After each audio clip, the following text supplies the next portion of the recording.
अस्सलाम वालेकुम नाज़रीन, कैसे हैं आप? उम्मीद है आप सब ठीक होंगे। अल्लाह ताला हम सब पर अपना करम और फजल बनाए रखे, आमीन सुम्मा आमीन। आज की वीडियो में हम बात करने वाले हैं नफ्स को फना का मकाम कब हासिल होता है, या कह लें सादा अल्फाज में कि नफ्स को फुल स्टॉप कब लगता है। इसके ऊपर हम डिटेल से गुफ्तगू करने वाले हैं। वीडियो शुरू करने से पहले आप सबसे सेम रिक्वेस्ट है, चैनल पर अगर नए हैं तो चैनल को सब्सक्राइब कर दें, वीडियो को शुरू से लेकर आखिर तक देखें और वीडियो को लाइक ज़रूर कीजिएगा। Thank you so much.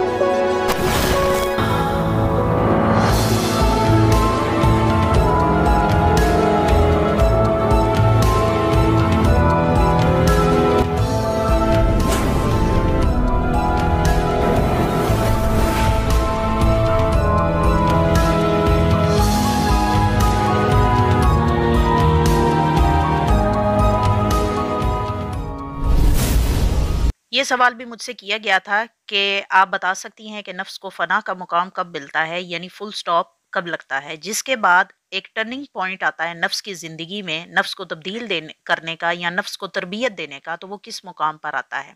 तो आज की वीडियो में हम इसी के ऊपर बात करते हैं। तो बिना टाइम वेस्ट किए बढ़ते हैं हमारे आज के टॉपिक की तरफ।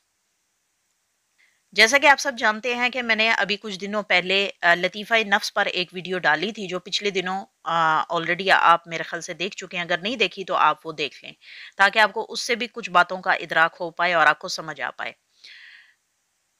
उस वीडियो के अंदर मैंने तमाम नफसानी मामलात की आगाही सादा अल्फाज में देने की कोशिश की है, जहां लतीफ़ा नफ्स की बेदारी का भी जिक्र किया है। अगर जिसने पूरी वीडियो नहीं देखी तो दोबारा फिर उसको देख लें, क्योंकि उसमें बहुत सारे ऐसे पॉइंट है, हो सकता है कि आपने बीच में वीडियो छोड़ दी हो।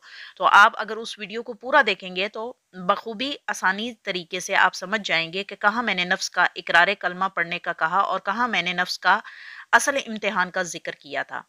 कोशिश करूंगी आसान अल्फाज का चुनाव करके इस मामले को भी समझा पाऊं। हर अमले जिंदगी का एक ज़ाहिरी तशरी होती है और एक बातनी तशरी होती है। जो इंसान ज़ाहिरी तशरी को समझ जाता है, उसका अमले ज़िंदगी ज़ाहिरी दुरुस्तगी की रास्ते पर चल पड़ता है, और जो बातनी तशरी को समझ जाता है, उसको बातनी इल्म से नवाजा जाता है। जब कोई आपका या मेरा जानने वाला जिंदगी को खुदा हाफिज कहकर अपने खालिक हकीकी से जा मिलता है, तो उसे हम मौत कहते हैं। इसकी जिंदगी पूरी होने और वो दुनिया में नहीं रहा। पत्थर से पत्थर दिल इंसान भी अपने इन मतलबी रिश्तों की आखिरी वक्त में उसे हर हाल में मुआफ करना जरूर समझता है कि मरने वाले ने जो कहा वो मुआफ किया, और अल्लाह रब्बुल इज्जत उसके अगले सफर को आसान करे। इसी तरह अगर ऐसा इंसान रूहानियत के रास्ते पर चलता हुआ अपनी शनाख्त करने के बाद इस सफ़र में कामयाब हो जाता है, तो खुद को या खुद की इबादत को या खुद की अच्छाइयों को या खुद की नेकियों को वो दूसरों से कम शुमार करने लगता है। और अगर ऐसे बंदे को आजिज़ होने का तरीका आ जाए, तो यकीनन ये कहना गलत नहीं होगा कि अल्लाह रब्बुल इज़्ज़त को आजिज़ बंदा बहुत पसंद होता है। फिर ऐसे बंदे के सामने जिंदगी के तमाम आने वाले मामलात या इंसानों के हाथों मिले हुए रंजो गम उठाने के बाद भी वो इंसान मुआफ करता चला जाता है। यहाँ तक कि इस इंसान का ज्यादा से ज्यादा नुकसान होने के बावजूद भी वो इंसान अपने आप को इतना कमतर समझता है कि वो अगले बंदे से किसी भी किस्म का गिला या शिकवा नहीं करता। फिर ये वक्त होता है जहां पर वो इंसान अपने नफ्स के लिए दुआ करता है और अपने नफ्स के लिए सीधे रास्ते का इंतखाब करता है और अपने नफ्स के लिए हिदायत मांगता है। बेशक अल्लाह इस इंसान पर इसका नफ्स जाहिर करने के बाद इस बंदे से अपने लिए दुआ किए गए अल्फाज नफ्स के लिए होते हैं कि मेरे नफ्स को सब्र अता कर, मेरे नफ्स को शुक्र का तरीका सिखा, या मेरे नफ्स को आजिज़ी वाला बना, या मेरे नफ्स को सीधे रास्ते पर डाल। इस मुकाम पर हिदायत के मतलब का पता चलता है कि हिदायत किसे कहते हैं। ये वो मुकाम है जहाँ एक नया नफ्स परवान चढ़ता है। ये वो मुकाम है जहाँ पर नफ्स ताबे होता है। ये वो मुकाम है जहाँ नफ्स अकेला होता है। ये वो मकाम है जहाँ नफ्स का आमना सामना शयातीन से होता है।